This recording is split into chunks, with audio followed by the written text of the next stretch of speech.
everyone for being here, for once again braving the heat wave.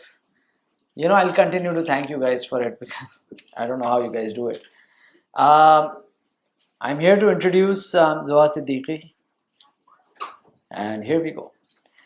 I remember many years ago when I worked as a journalist, I wrote a few stories about Karachi and started imagining myself as the savior and the last spokesperson for the city. I was at a conference with Arif Hassan, one of my heroes, and I said something like, he was talking about something, and I said, "Oh yeah, I have written about this, and no one has done anything about it." Arif Saab turned around and said in his standard matter of fact tone, "To think writing a couple of stories for the newspaper will change things is silly. You have to commit for longer than that." After that, I promptly left Karachi.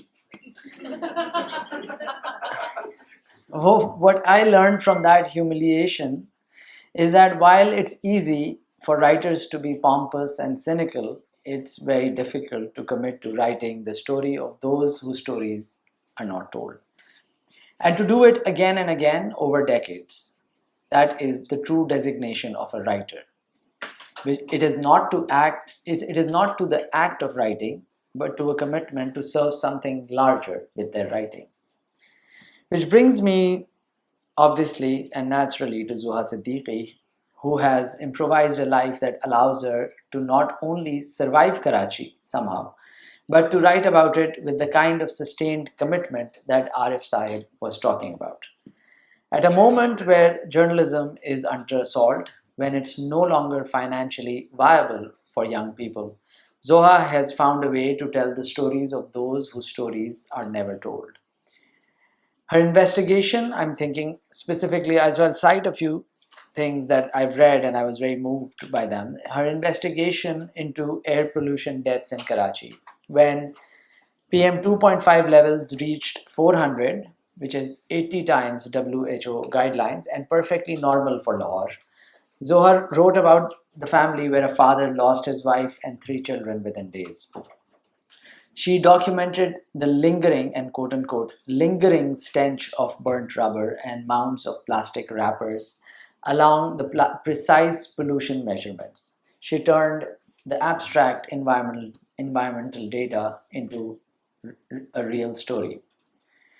Her reporting on aging gig workers, people like Mirza Khurram Shehzad, a 58-year-old former air conditioning engineer who became a Kareem driver after 5 months.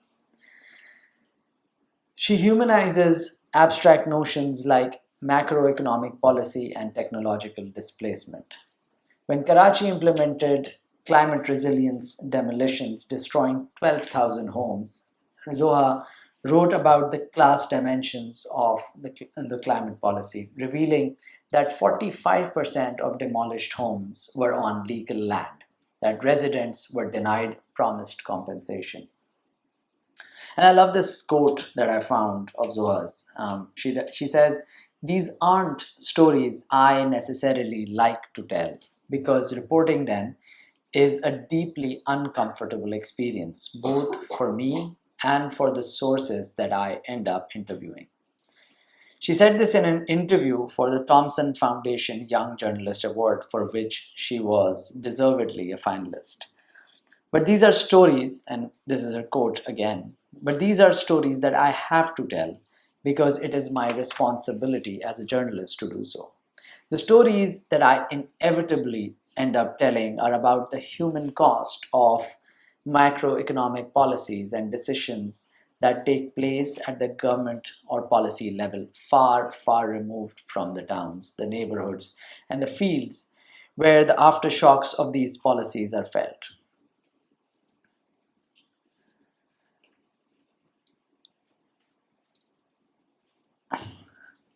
I know I am past that possibility now, but one of my deepest longings as a writer is to live in and write about Karachi. I think what fuels me to this day as a writer is how much I hated living in Karachi. I have always wanted to live in Karachi and write about Karachi because I wanted to write about how much I hate living there. It's a horrible city. I don't recommend it to anyone. But when I look around for models for young writers who are starting out, Zoha is one of the names that invariably springs to my mind, because what she seems to be doing is making a life with writing possible, and doing the kind of writing that is necessary. She tells the stories of those whose stories, as I said, are never told. The gig workers, the old people working as gig workers, Pakistani scammers that flood Amazon marketplace, how those scammers are getting scammed themselves in the process of scamming others.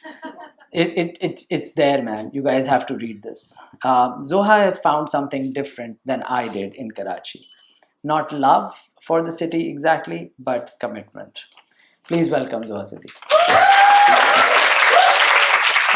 Thank you for that lovely, lovely introduction. It's always such a joy to come back year after year to do this at LUMS. We had a really, really exceptional cohort of 8 writers this year, and it's been such a pleasure to work with them over the course of the past 4 days. I'm also particularly grateful to do this with Sarah, my brilliant, brilliant friend, my partner in writing, reading, and so many other things. I often think back to the moment, I think about 2 years ago, when Bilal reached out to me and said, "You know Sarah, right?" And yes, I do know Sarah. I've known her for the past 12 years. And so without further ado, this is a craft talk. This is a craft talk about bolognese. It is a craft talk about bolognese, about friendship, and about writing. It begins with a recipe, and I'm going to read that recipe out to you. Okay. This is a little different from the craft talks I've done these past 2 years, so bear with me. You will need a kilo of ground beef, and apologies to all the vegetarians in the room. This is very meat heavy. You'll need a kilo of ground beef, about 2 tablespoons of vegetable oil, 2 onions diced, a shredded carrot, about a tablespoon of brown sugar. You'll need 3 cans of peeled tomatoes. You can substitute them with 12 medium tomatoes, the ones you get at the Sabzi Wala. A tablespoon of minced garlic and ginger too, if you'd like. In an ideal world, I would like to microplane my garlic and ginger, but contrary to popular belief, I am lazy and I will just grind a kilo of ginger and garlic once a month and store it in the fridge. I am lazy, but I'm not the kind of lazy that purchases preservative-laden Shan garlic and ginger from the supermarket. I think that's egregious. And if you're someone who does that, I am going to judge you. You're also going to need a tablespoon of dry oregano, crushed green chilies, a handful of basil leaves, a pinch of nutmeg, salt and pepper. Optional, half of a tomato basil stock cube, a splash of milk, and you can put a bowl of freshly grated parm, about 250 grams, on the table. And now for the steps. Step 1. There is this myth about the lonely writer that has been written about extensively. You know, the lonely writer writing away at their rickety desk by candlelight with no friends except the world they're building. Hemingway said writing is a lonely life. Faulkner said writing is a solitary job, one that no one can help you with. Writer as sufferer, as tortured genius, going through excruciating pain and loneliness in order to birth a story. Writing as hardship, writer as rebel, existing on the very fringes of society and taking great pride in doing so. This myth of the lonely writer was compounded by the pandemic, when we were stuck inside our homes with very little company, except the folks that we lived with, and we drove them and ourselves, by extension, progressively mad. The Zoom knitting groups and reading groups and social hours did not help. Suddenly, that romantic vision of the writer in isolation felt less like artistic choice and more like house arrest. At this point, you might expect me to say that isolation hindered my work. It did quite the opposite, actually. I am a journalist. I'm also really fucking good at my job.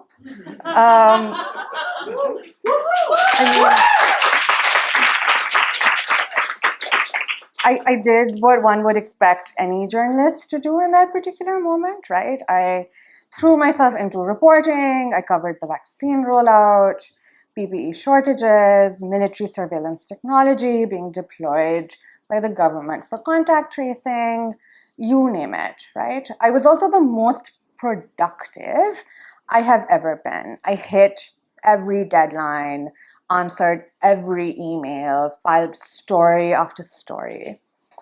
When I look back at that pieces now, nearly 4 years later, and it's something I do all the time, I'm constantly going back to see what I've done and sort of, going through my body of work with a fine-tooth comb. I see a glaring dichotomy. On one hand, these pieces are perfectly fine. They're technically sound, they're well reported, all the boxes have been checked, the sentences are crisp, the arguments have no holes, the sourcing is the best it can be. And on the other hand, to me, they look like they've been confined inside a straitjacket. I was very good, but I was also guarded. I was ambitious, but I was also cautious. I was following a recipe exactly and making no substitutions. I was also deeply lonely. I had drunk an entire vat of the Lonely Writer Kool-Aid. I also studied at LUMS surrounded by economics majors who eventually became McKinsey consultants. So you honestly can't really blame me for chugging that Lonely Writer Kool-Aid. I had thrown myself into a writing practice. I'm glad that got applause. I had thrown myself into a writing practice that was so rigorous and disciplined and productive that I had forgotten who I was outside of it. When I wasn't reporting or writing or pitching or looking through databases of editors' contacts and pitch calls and grant applications, I was either asleep or I was running, both literally and metaphorically. I know Faulkner, is this working? Is this still working? It's not, right? No, it's yeah. Hello. Yeah, it stopped working. Did you? No, I didn't. It's hello. No, is it? I think it's dead. Hello. Okay. Yeah. We have that. Yes. Wow, my mic died. Is this working? Hello. I think they stopped working when they're near me, do they hate me? Oh no, it's actually not working. It is? No, it's not working. It's not working when you speak. Can you guys hear? Yeah, so it's Okay. working very well, I think. Okay, great. Maybe it's working so well that I can't tell. Okay, so I know that Faulkner and Hemingway are literary greats, and that disputing them might even be considered an act of tyranny by some folks in the room. But I'm going to go ahead and stake my first claim. I don't think writing should ever be a lonely act. I don't believe that good writing can ever be the product of isolation. In fact, I believe that good writing can only emerge from the existence of friendship that helps and supports and uplifts and critiques and pushes back. There can never be one without the other. When I make a case for there not being one without the other, I would also like to clarify that it is within my friendships that I have struggled the most, right? I have labored and cried and found myself staring down one existential crisis after another. My friendships have been nothing short of tumultuous. They have been devastating. I grieved the end of a relationship last year the way that I grieved the death of my sister 4 years ago. And it made me want to never open up my heart again. And yet, I did get through it. Because friendship is also where I seek and I find the most fulfillment. It is where success feels transcendent, where I'm constantly moved by the love and the respect that can grow between people who are not related to each other or in a romantic partnership. I'm sorry for meandering around. Please bear with me. This is partially an essay about making bolognese, but it is also about friendship. Or rather, this is an essay about making bolognese and how friendship is indispensable to our work as writers. Which brings me to step 2. I strongly believe that you should always brown the meat for your bolognese first. I have a friend who doesn't agree and does quite the opposite. She plonks an entire lump of beef chuck into a pot with all her wet ingredients. Tomatoes, these beautiful caramelized onions, carrots, and she claims that the meat ends up more tender without browning first.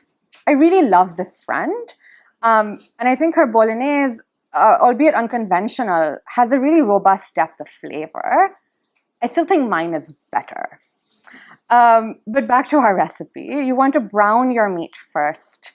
Add the oil and the onions to a pot with a large circumference. I like to use my mother's massive cast iron patila, which really is the desi version of a Dutch oven. She got it in her Jahez 35 years ago. You should cook and stir your onions till they're translucent, then add the shredded carrots, then the meat. You want to stir quickly and make sure all the meat is generously coated in the mixture of onions, carrots, and oil. At this point, I also like to add in the ginger and garlic, the brown sugar, and the remaining dry ingredients. Step 3, add a splash of milk. Keep stirring and cooking for about 3 to 4 minutes until the milk has bubbled away completely and become one with the meat. I'm turning 31 in 2 weeks. I've approached an age where being single, which I am, and I'm very happy to be, is often a question mark.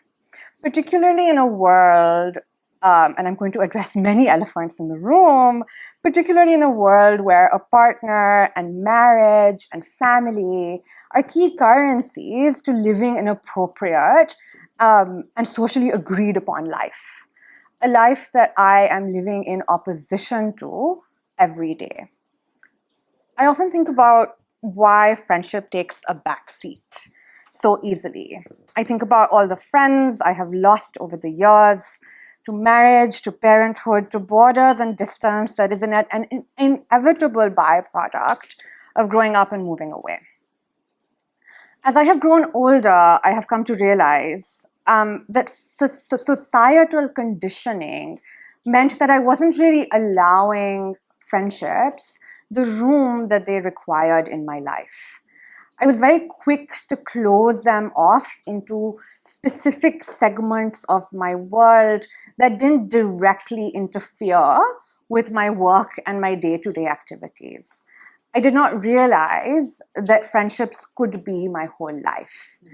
And now, approaching 31, I am teaching myself to be more comfortable with being a first draft in my friendships.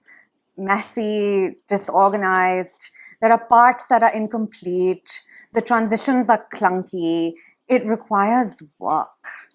I am teaching myself to place friendship at the center of my life and to build my life around it. Step 4. At this point, your meat should be the color of shiitake mushrooms. I was trying to think of palatable examples when I wrote this. Now add your tomatoes, canned, not canned, whatever floats your boat, along with a cupful of water and half of the optional tomato basil stock cube. Then turn the heat down to the lowest possible setting. I like to slow cook my bolognese for a minimum of 5 hours. Keep checking every 15 minutes or so, give it a stir. If the meat is beginning to stick to the bottom, add a splash of water. Or if you want a more robust, earthy flavor, substitute water with milk. By the 5-hour mark, the meat will be melting into the tomatoes.